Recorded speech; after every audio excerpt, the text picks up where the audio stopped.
Thank you so much, Zeke, Shio, and Reese. A phenomenal job breaking down all that chaos that went down in Game 3. But it is time for Game 4. We only got 2 more opportunities for the day. And then tomorrow we have 7. And this is looking like a centralized zone. I am Sancho West alongside Sundown. And Sundown, so far, man, the predictions are kind of reigning true. We all kind of had like a moment when we had to pick the wild card, but so far, our grand finals predictions are holding on tight. I mean, I'm okay with my wild card selection. They got third. It was a tough run for them. I mean, they generally don't end up winning the games, but I'll take the points where I can get them. I think the thing right now to notice is, because of the influx of points at the top, particularly Andalix, Jonas, and X-Squeeze, aka Duck on top, and then Mongrel, Mitro, and Tayson, they've eaten up 150 of the available points so far. So they're ending up coming through, each team averaging about 25 points, a little bit more per of these 3 games. What that means is basically everyone else who's left 3 through 33 is so incredibly close. Now, the key thing to note then is these 2 teams have a lead. From on this point on, looking back, it's about whether or not they can just not have, they can even afford to have 1 bad game. It's just not a string of bad games. All of a sudden, if you find yourself having 1 or 2 0-point games, you really need to tighten up and at least get a couple points in there, because right now they're 32 points clear of the rest of the field, and that's second to third, whereas our top trio is 38 points clear. Like my boy Monster D-Face said, you need good 4 out of the 6 games to be able to put yourself in the running. And so far, Giannis's X-Squeeze and Andalix are putting together a nice string of games. We're going to try to keep an eye on this trio to see if they're going to keep up. This is the EU Grand Finals, and this is our first and this is our second place team sitting with 76 points going into this matchup. So far, the Victory Royales are going to 1 and 2, and the 4th place is Kinzel, Wolfies, and CRR. And it just shows you the goose egg or the 0 points that you talked about, Sundown, that really hurt Kinzel, Wolfies, and CRR in their match when they went down really early in Game 2. And that also hurt Solari, Floki, Rams, Clement, and Nakos as well. They've been having a really high average placement. But if we're looking at the average placement of the top 2 teams right now, Andalex, Jonas, and X-Squeeze, 2.33 over the 3 matches. Mongo, Mitro, and Tayson, 3.67. So both of these guys are frequently getting into that top 3 threshold.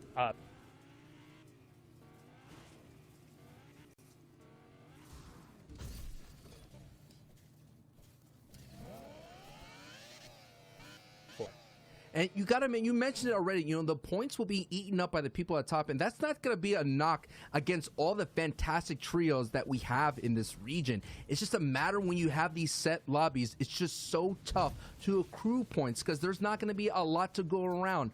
Safik, Rezi, and Siberia Jake were able to kind of get a little bump in the leaderboard because they were there at the end, at the high ground. But it was just so chaotic and so crazy because we had about 3 trios contesting. You had Mitro contesting as a solo. You have Hen Patrick trio as well that they were contesting, and we haven't talked about that trio of Hen, Patrick, and Deceptos. They're a little bit struggling, looking for their footing, but that trio was so hot going into these grand finals. Yeah, they played very well in their heats, able to win 3 of the games coming through there, 3 out of 12, but nice little ambush coming out here from Safik over at the Shark. A good rotation coming through, and immediately gonna box the player out, probably opt for a quick shakedown, then try and get as much of that Storm Surge damage as possible in no rush to get the conversion over here. But instead, actually just going to take down Antarak, and Antarak and his team was the one who kind of relied on that cheeky little play there from Sick at the end, hopping into the tree, just kind of using the natural island itself to eke out the extra placement points, but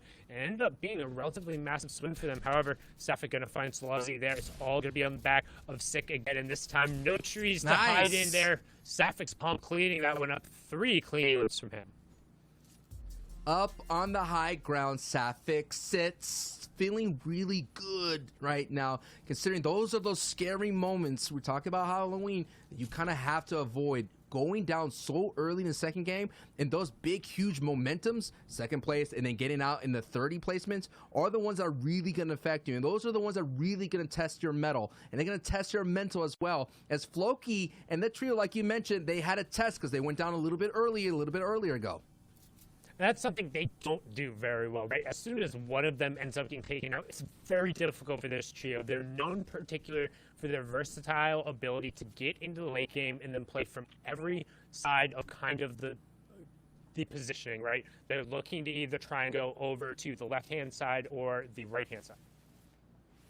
And here it is. Look at the stat. On average, Floki's Trio's first elim comes 8 minutes into the game. And throughout the qualifiers, they had an average of 5 elims. And already, this trio is averaging 5 elims. And they average placements of 10th place. So they're holding on tight. And we're going to take a look at as well as their performance. I'm seeing right here, they have 15 elims so far in the grand finals. That is such a strong showing considering that second and first have more. Mitro's trio has 24 elims.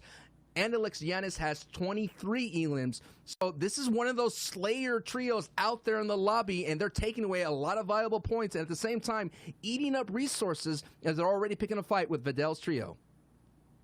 And you can see now we're going to switch on over. Anas Thomas HD and Flick currently sitting on 40 points. Some solid performances out of them so far today, but still haven't quite necessarily seen that big highlight reel moment that we're used to from them, kind of the big push into that top 1, 2, 3. However, doing it decently in terms of the eliminations coming through as well, currently sitting in 5th place. So in kind of that horde, that group of players in between 3rd and 9th are separated by just 11 points right now. So still plenty of opportunity to be able to climb that leaderboard. And it's these secondary POIs where we're watching in heats. We've been seeing like these skirmishes, these engagements break out here in Lazy Lake, and this engagement right here has been so dangerous, and these are the kind of engagements you want to avoid. There's a reason why the people are on top of the leaderboard. It's because they're getting to in-game and getting those placement points, and Clement, oh my goodness, what a clash at the top of Anas, just barrel stuffing right then and there Clement and getting a big-time confirmation. That's going to be huge because that is the top of the board clashing together. Yeah, and that's that legendary SMG. If it's able to get on top of you, we've talked about it generally, you don't see it carried as much in favor of other utility, but because of that, if you're able to get box to box with it, it's very hard to deal with that pressure. Most players used to having an AR, and the legendary tactical SMG will chew through that damage. So you can see there Clement being taken off a little bit early, so Keziks and Nakos are going to rotate late behind it. You can see 78 players have gone down already, so a little bit more of an aggressive game than we've seen to start the day. And Thomas and Co. right now still just looking to see where that duo comes out, because you can assume there is a reboot van over there. They're probably going to look to grab Clement's card and grab a reboot, which to me indicates Flickanos and Thomas want to wait for that trio to come out and see if they can't punish for all 3. Make it a 4-point swing. 4 points off of a trio in terms of eliminations. Hey, I'll take that. Absolutely. As you're seeing the feed, Savage picking up a pick on Jaspe. So those qualifiers butting heads are now making an appearance here in the grand finals. And I got to tip the hat to Thomas HD. They were landing dirty dogs successfully. They realized Vorox is in the grand finals as well, that trio. So they decided to back off and retreat, going down to retail row. The change of adjustments, we're seeing that can be a big factor here. And now we're on board with Kenzel, with more than 35% of Kenzel's trio's elims occur during Storm Surge. So that's going to be in zone 3, 5, and 7. That is when we see a spike in the graphs when it comes to elims, especially in-game. That is when you're going to rack up the most. But it looks like Kenzel, CR, and Wolfies have the ability to kind of find the players and the trios that are being a little bit erratic and capitalize on that Storm Surge pressure. So it means either one of two things. It means either, one, they have Storm Surge pressure on them, and they have to go and be the aggressive ones. I don't think that's generally the case, given how aggressive we've seen them play. In more circumstances, especially when I've watched the scrims and the practice and some of the other tournaments these guys have done, they tend to go hunting. They tend to look for those giant purple lightning bolts in the sky, and they're like, hey, Storm Surge is over there. We know we're getting some extra damage here. And right now you can see there was a reboot that came through right now, and there's actually Clement hiding under the stairs. It's Vadil who's going to find him there. He says, give me them toes, and Clement going to be taken down fire there. Trap. So, yeah, a little bit of a fire trap thrown out there as well. However, not enough damage coming through to Clement to really be anything meaningful outside of forcing. Actually, Vadil could end up ticking down here. He has the 2 bandages. It's going to be a long zone. Now he'll end up being safe. It's just going to be really frustrating for him. They are well above Storm Surge, and there's a campfire here as well. So pop a bandage, get the campfire in there. No worries about the math. They're going to be able to heal right on through this. And this trio in the Heats kind of just all of a sudden turned up and they just became slayers. So they're all rocking that Travis Scott outfit. They're going to try to go full sicko mode here very soon. And first, Roki and the kind of Badil there, they kind of came out of nowhere and they started pushing people around at the very tail end of their heat. They literally dropped in the Dirty Docks area to try to test Thomas HD, and they were able to overcome them. And they took out a lot of big names in the heat. They did really well to come into second place or a top finish in Heat 1, as we labeled as the nightmare before grands, was a kind of big statement. But right now, so far in the grand finals itself, we've been seeing Badil and Kyle and Vesroki going down very early in the mid game. And Vadil 110% just pulled the legendary pump there off of one of the fishing spots that they were just happening to hit nearby. You could see kind of that goldish little sheen in the pump shotgun go right in the inventory. But now we're going to hop on board here with what was one of the two consistent trios in the entirety of the FNCS during the qualifier rounds, sitting on a measly 6 points so far through the first 3 games. So tough day for ADN, Mapso, and Amplify, not getting the start they necessarily want out of kind of that Ruins Risky Reels split, but trying to kind of change their stars and get some aggressive push right here as they're only 8 damage above that Storm Surge threshold, and they know that's going to come knocking sooner rather than later.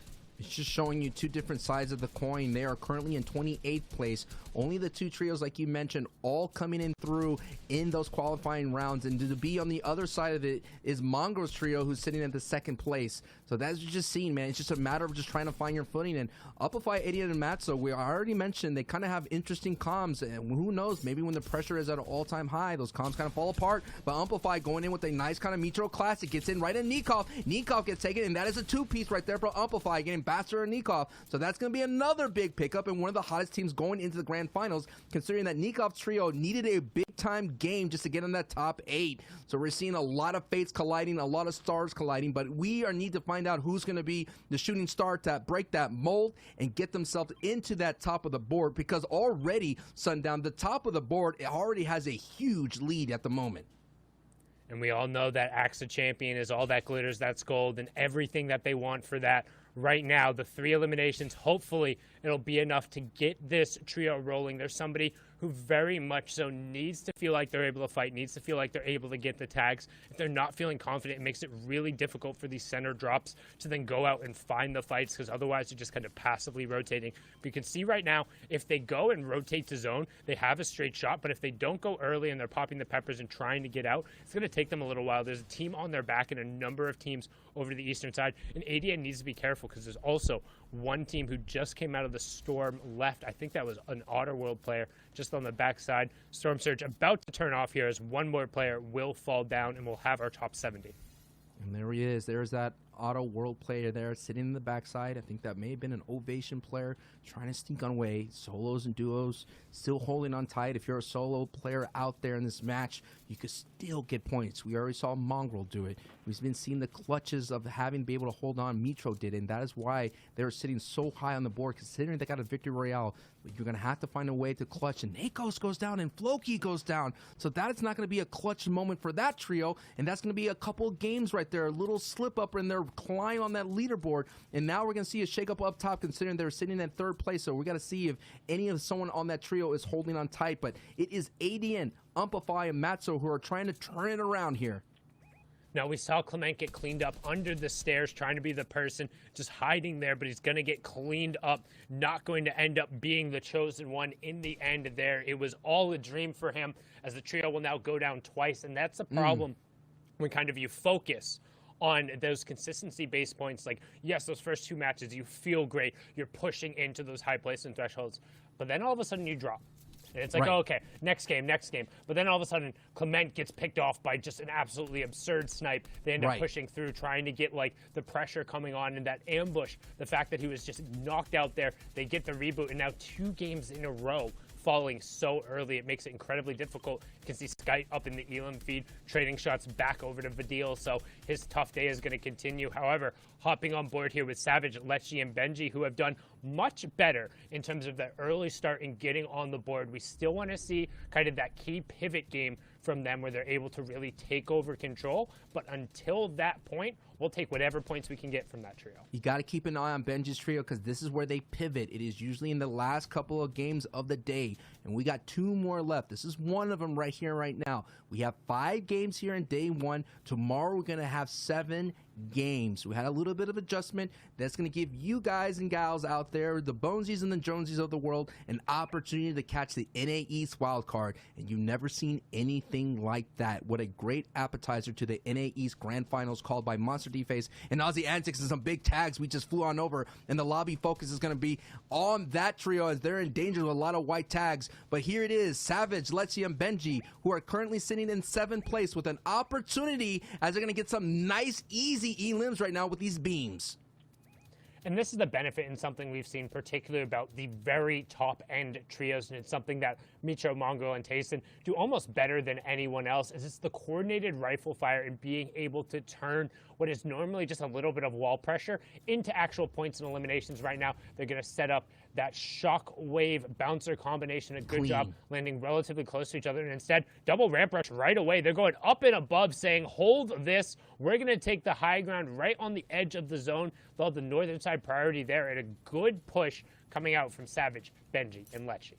Now, we haven't seen Benji utilize the Arcane's Gauntlet at the moment. That is going to be something that you could kind of throw at builds to kind of cause a little bit destruction. I think more it's going to be used for its mobility, the ability to sit at height and not worry about any kind of fall damage capability. And also, you could kind of vault back and forth. It gives you a little bit of mobility, and that mobility right there could be strong in Benji's hands. And we've been seeing Benji able to clutch. He's going to catch someone who's going to go right into this box. It is Marine. Down goes Marine. He's going to get thrown into the box and get siphoned right up and loot vacuum right into Benji as he absorbs that one. So this is going to be a strong start for this trio. As we're taking a look here, we're about the closing moments here of Zone 4. We're going to get to the Zone 5, the half in and half out. And already Benji, Savage, and Lecce invested in so much in this high ground. And then actually, you know, since they capped on somebody, it's going to be a strong opportunity because they have a lot of mats. And we also saw Tayson take out a Nos there in elimination feed, just knocking down one of the clutch factors there for that trio. It's all going to be on Flick and Thomas to make sure they execute here in the end game. And right now we can see that 5th zone is coming out. So everyone, if you're on height, just trying to make sure you build up a little bit more, waiting to see where the priority hops onto. We're going to hop on board here with our number 1 team who's under a little bit of pressure, but more importantly, they're the 2 under Storm Surge. So right-hand side, you see that damage coming down, that 25 every second, but the 2 headshots coming through there from Duck on top being everything they need. That's going to shift that Storm Surge threshold to somebody else. So the shots are going to come through, but that could have been the difference. And we talk about it, how sometimes every little bit matters. Those 2 single medium bullets pushing them above the threshold when they had no extra utility and were burning through the last of their minis as a duo on the side will be what rescues them from the jaws of defeat. So a monstrous play there. And hey, shout outs to the observers for catching that moment because that was huge. So we're going to hop on board here with Hen, Patrick, and Deceptos as they begin the rotation to the northern pull of the zone. That is where Benji and Co. had boxed up, so you can see them up on height trying to rain shots down. Wildcard winner and World Cup runner-up Smash Dave, aka Rojo, falling there as Storm Surge will turn off. We have our top 19 trios, top 50 remaining players, and we're into the placement points and signaling the transition into our moving zones. And look at that hold right now at height. Benji, Savage are going to be able to do a lot, but look right down below. We know second height has a strong opportunity to take height, and Tayson's inventory has the shockwave, and they're going to go ahead and gatekeep and take a lot of opportunities to get easy picks. Once they see a fresh build, they're going to zone on in, and just like Sundown pointing out, the ability to triple beam someone just creates so much pressure. They shoot walls, they shoot cones, they do all they can to get easy ones, and Mitro picks up a knock right there on Heatsy. So this is a strong opportunity for Tayson, and we see this as like almost like deja vu as Tayson does get cracked as deja vu, because before we had Mitro Mongrel in this situation, they were able to take height with just one shockwave. So watch out, this is going to be a strong trio going forward, but you do know who's at height. It is Savage, Lecce, and Benji, and already Benji now utilizing Victor Von Doom's arcane gauntlets, and he's just going to cause so much problems for people who are in shambles and using all their fresh builds. Yeah, and you can see right now just trying to utilize the side priority pressure. They did pull priority on zone as well. So you're going to see first Shockwave out. He's going to build up on the other side, and then they're going to connect with him. Boom, right on over there. Good job making sure they were there. Now they're going to be ahead of everyone else. Finds a 52 damage headshot, but also note right now, well above Storm Surge threshold, and we're into the placement point. So every time a trio goes down, additional points will come through. Bouncer Shockwave trying to get ahead of them, but Savage has already spread out. Shout out to Reese, kind of showing how the high ground takes a go out, and the fact Zayt and Saf kind of really starting off the multiple edge. Well, Benji and Savage showing a great example of it here. You can see Lecce bringing up the rear, Benji working the in-between, and then Savage being the one to connect. Then they use shockwaves and whatever utility necessary to leapfrog across, as Skype is going to have some Train H on Train H crime there. Amplify eats a huge shot and goes down. Patrick also falling to Mongo as we have our top 15 trios. 37 players left. 7 need to go down before Storm Surge will turn off, but there's plenty of chaos going down the low ground to make that happen. And look at that. The high ground is pushing CRR trios down, and they were getting right into Mongro's and Mitro's area. And that is the power of hype. But now we're going to take a look at the chaos that's happening in the mid ground. You see so much utilities, crash passes, all the layer changes, all this kind of chaos. And like you said, you could hold on to it. You could be very creative and getting a lot of elims, but it's going to be so dangerous because at a moment notice, as we see Mitro picking up a kill on Kenzel with a big time elimination, you're going to see this chaos here unfold. You got to have your head on a swivel. You have to make sure that no one edits you down, and that is the danger of it. But they're going to try to stay as close as possible to low ground to have this max output capability. Antique, one of the DreamHack winners, World Cup qualified players, one of the stars who doesn't really get enough credit, is on the low ground here. Cub X-Men as well with him. Seti on the front side. Plenty of room to be made as they find a big down across the side for Wixie. Mongo still on his feet, but Mitro has been taken down, so it's all going to be the Mongo and Tayson show. But again, we talk about that trio. All that matters is Mongo has his feet planted on the ground. Good conversion there onto the down they had before, into the Harpoon, and Cub doing a fantastic job making sure he's prioritizing getting the mats, ammunition, and upgrade weapon there. Good job using that utility as they're going to stay ahead of the zone. 8 eliminations so far. Top 6 trios, 13 players remaining. We're seeing some textbook mid-ground plays, the front side, the back side, the support player, all working. Cooler ZQ gets knocked right then and there, and look at it. This is where they say the low ground and mid-ground, they get a lot of elim points, and they get a lot of placement points if you play together on the same page. You can imagine the comms in their head all going back and forth, opening up edits, working as a unit right there. Teak is on the backside, gets Nate trying to get in, and the reason why that backside is going to be so strong is a lot of players are dealing with that storm, pushing them closer and closer, and that's going to go right into the arms of Teak's trio. And that Teak trio has so much real estate. They control a lot of builds. They just have to be sure that the people on the low ground don't have to deal with it, but at the same time, with a change of elevation, they become the second from height, and that is what Lecce, Benji, and Mr. Savage are going to put that pressure. But oh no, they jumped down a little too early. This could be dangerous here, and oh my goodness, Lecce with the clutch shotgun pump gets the knockdown and confirm on Teak.